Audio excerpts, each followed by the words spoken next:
메타버스란 한 단계 높은 계형의 초월을 의미하는 접두사와 세상을 의미하는 유니버스의 합성어입니다. 초월 세상, 즉 현실을 초월한 가상세계를 의미하죠.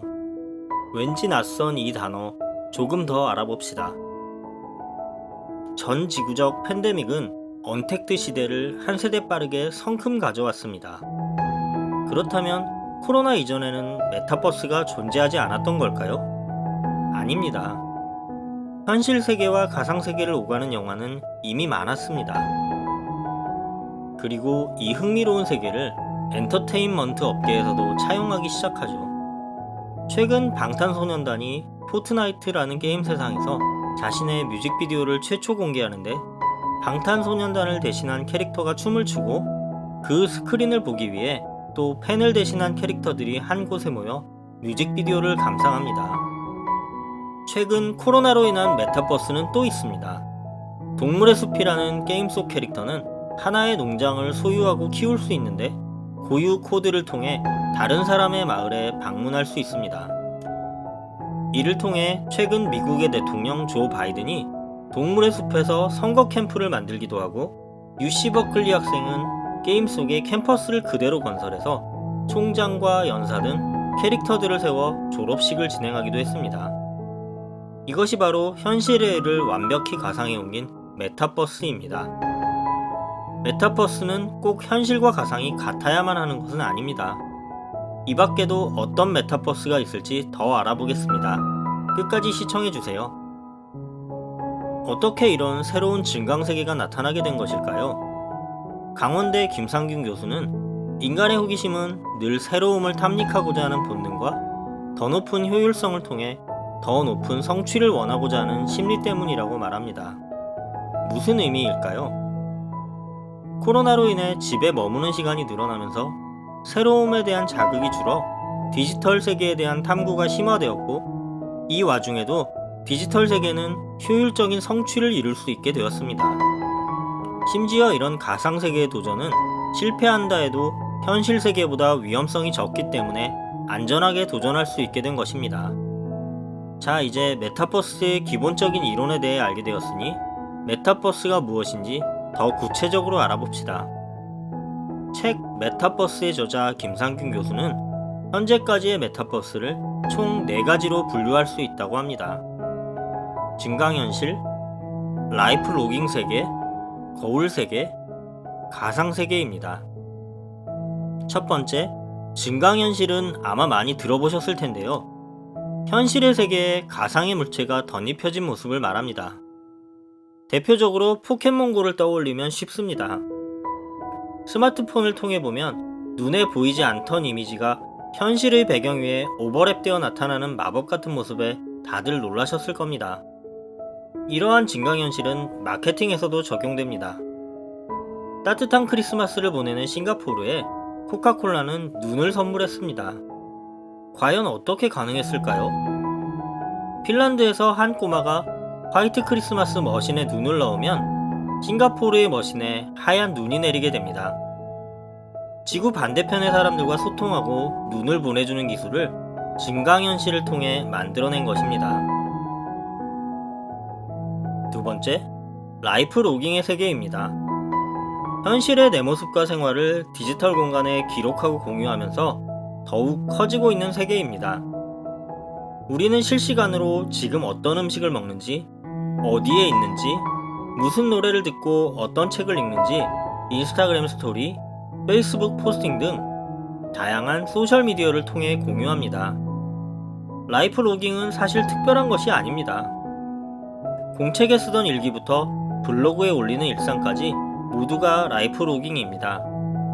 중요한 것은 이러한 사생활을 판매하는 경제가 어떻게 이토록 성장했을까 하는 것입니다.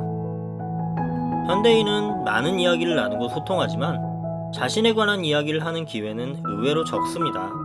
늘 우리는 나의 이야기를 하고 싶어 하지만요. 그래서 내 이야기를 담은 브이로그를 공유하는 메타버스가 급성장합니다. 내가 취업하고 싶은 기업의 직장인들, 내가 가보지 못한 도시와 나라의 사람들을 보며 거울을 보는 듯한 만족감을 느끼기도 하죠. 실제로 이러한 대리만족은 구체적인 통계로도 나타납니다. 실제 외로움의 감정과 브이로그 시청률에 대한 관계가 비례한다는 연구가 최근 많이 나오고 있기 때문입니다. 세 번째, 거울 세계입니다. 현실 세계를 디지털 공간에 복제하면서 새로운 비즈니스 모델이 쏟아지고 있는 세계를 말합니다. 현실 세계의 효율성과 확장성을 더해서 만들어지는 것이죠. 요즘 가장 많이 사용하는 앱, 배달의 민족이 바로 그 대표적인 예입니다. 배달의 민족 앱에서 식당은 현실 어딘가에 존재합니다. 오프라인 매장이 있거나 배달만 하더라도 매장은 현실에 존재합니다. 현실에 존재하고 전화번호가 있는데도 우리는 왜 가상의 앱에 의존하는 것일까요? 전화를 걸면 통화 중일 수도 있고 어떤 메뉴가 있는지도 모르고 더 많은 여러 가지 이유로 번거로움을 느낍니다. 여기에 앱에는 식당마다 별점, 고객 후기, 고객이 직접 찍은 사진이 다양하고 솔직하게 올라옵니다. 이는 매장에서 주는 정보보다 더 큰 정보를 제공합니다. 식당 위치, 특징, 시간 등 정보를 확장하는 데 탁월한 역할을 하는 것입니다. 또 다른 거울 세계의 예는 지도 서비스입니다. 우리는 구글, 네이버, 다음 등 다양한 포털 사이트의 지도 앱을 이용합니다. 현실 세계의 정보를 가상 세계에 복제한 것이죠. 이 또한 정보의 확장성, 효율성을 통해 물리적 지도보다 더 큰 역할을 하고 있습니다. 네 번째, 가상 세계입니다. 앞선 세계는 모두 현실 세계 없이는 불가능한 것이었습니다. 하지만 지금부터 주목해야 하는 곳은 바로 가상 세계입니다. 현실에서는 존재하지 않는 전혀 다른 신세계입니다.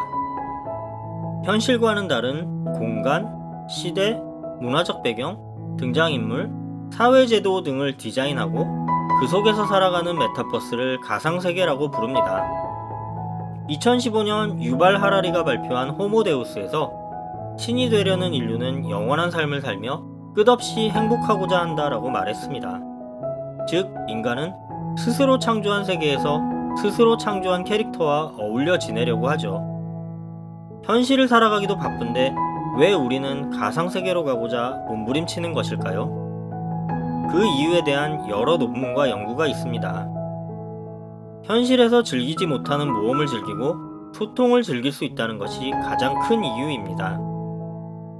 높은 지위와 권한을 현실보다 더 짜릿하게 느낄 수 있기도 하죠. 예를 들어 봅시다. 가상세계는 두 가지 형태로 나뉘는데요. 게임 형태와 빅게임 형태입니다.